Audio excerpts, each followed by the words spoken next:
want to flush out the brake fluid even though we have a new master cylinder. So let's go ahead and check the reservoir. Okay. Be careful here. I should probably have a rag handy. I don't. Okay, so it all looks nice. Okay, I see my first problem. Let me see if I can move the camera here. Is the rear reservoir is almost empty and the front is full. So let me go ahead and fill that up and we'll start to flush the system.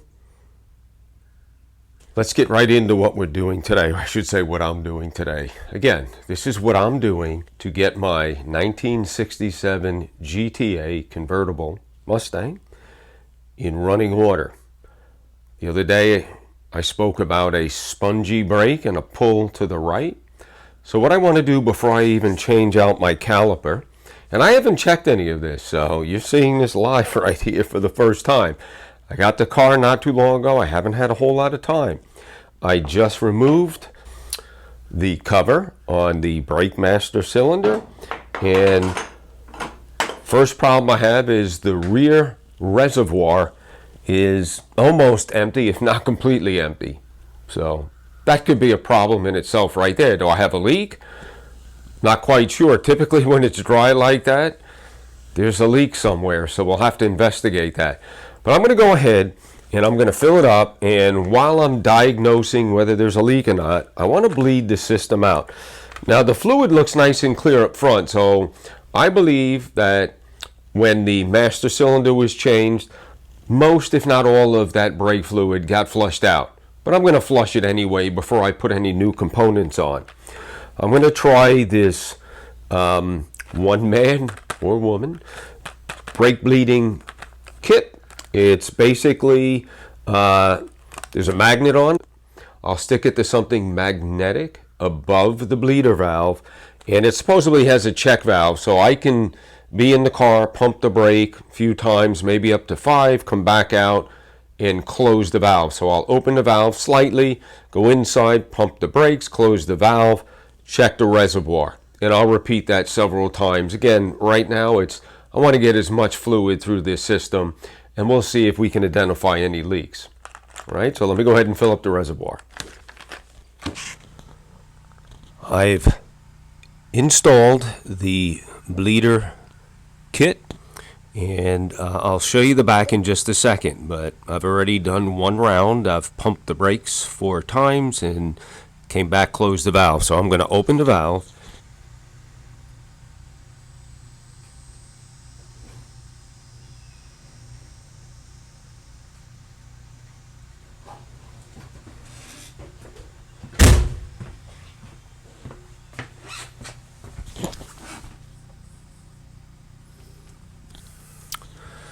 Okay, hold on, let me move the camera. All right, let's take a look back here. So you can see the bleeder valve. I have the white adapter pushed in. It's holding up well, no leaks. And what we're looking for is for there to be no air bubbles in the line. Okay, so we start at the right rear, right front, and then left front.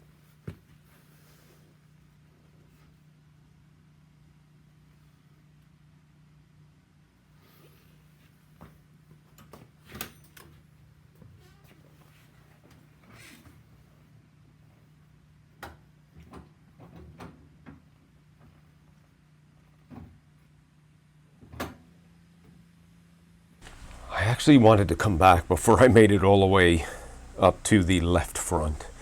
A couple of things I want to point out. As a reminder, the front reservoir, the smaller one, is for the rear brakes. The front brakes typically do 70% of the stopping. Again, it's a 4-piston caliper, so you would expect a larger reservoir. But so I've tightened up my fitting, and now I'm going to carefully remove this, and I'm going to hold it up so I don't get fluid everywhere, and I want it to drain back. Now let's take a look at what we have here. So I pumped it. It looked nice and clear. I did 2 rounds, 4 pumpings. Now I'm sticking it in a jar, and the only reason why I'm doing that is so we can take a look at what got flushed out of the system.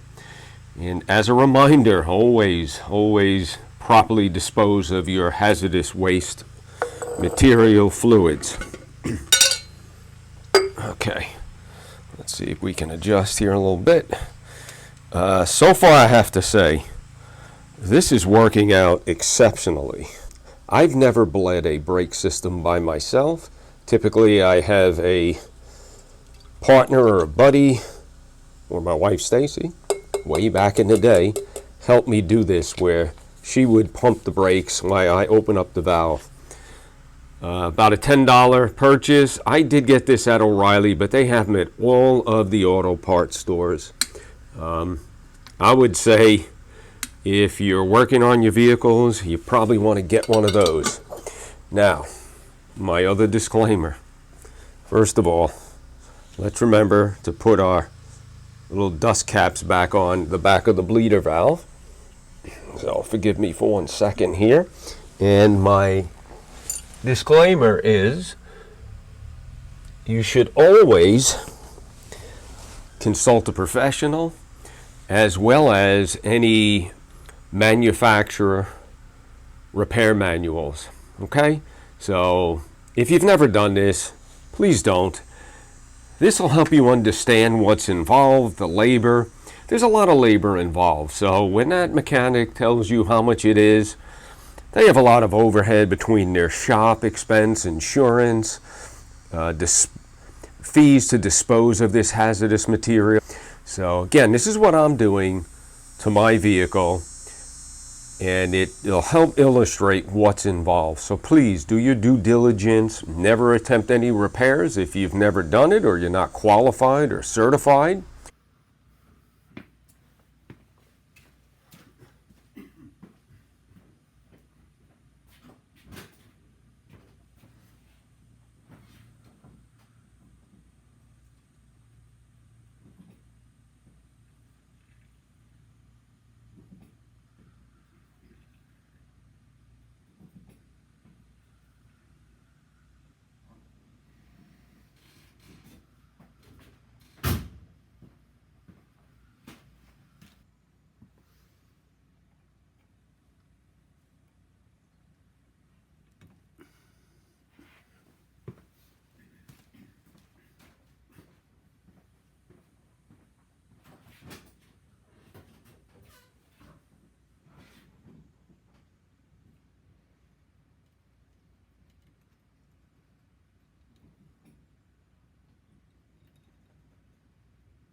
There you have it.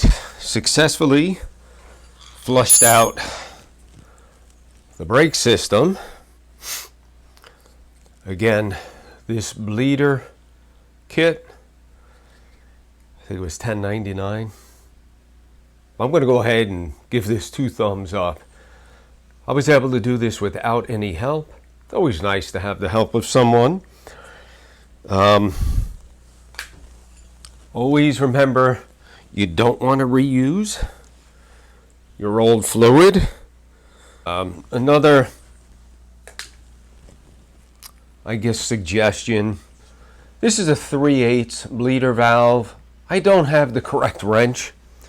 I do have wrenches. Boy, I forget what they're called. It's been forever, but they're used for these types of bleeder valves, compression fittings. They typically aren't going to strip out the valve, kind of the nut on the valve. Thankfully, I was able to do this with this wrench, but I would also suggest, again, if you're going to do this, get the proper tools. This is not the correct one. That's why it's best to go to a professional. They're going to have the right tools to do it right. Oh, there you have it. Now, why was that rear reservoir empty? If I lose fluid, so that's the next thing I'll keep an eye on the next few days. I've already started it. I've got a great pedal. I haven't driven it because the wheels are off. I'm going to get my tires mounted and balanced tomorrow. But I will keep an eye on the reservoir. I looked underneath. I don't see any signs of leaks. The other potential spot where it could be leaking is on the back of that brake master cylinder. If I'm losing fluid, I'll unbolt the master cylinder from the power brake booster and gently move it away without disconnecting everything and see if we have any brake fluid. If I do, I'll have to change the master cylinder, and then we'll have another video. So let's hope I don't have that. Anyway, I hope this helped you all get an idea of what's involved just to flush the system. The next video, I'll be changing my front brake calipers and the two brake hoses. They're not leaking. This one in the left front, it looks like it's twisted. Sometimes they do collapse internally. And they're also very rusted where the metal gets crimped around the rubber hose. So we'll go ahead and change those while we're at it. And then I'll just bleed the whole system once again. I went through almost 1 quart and I'm just going to bleed it all again.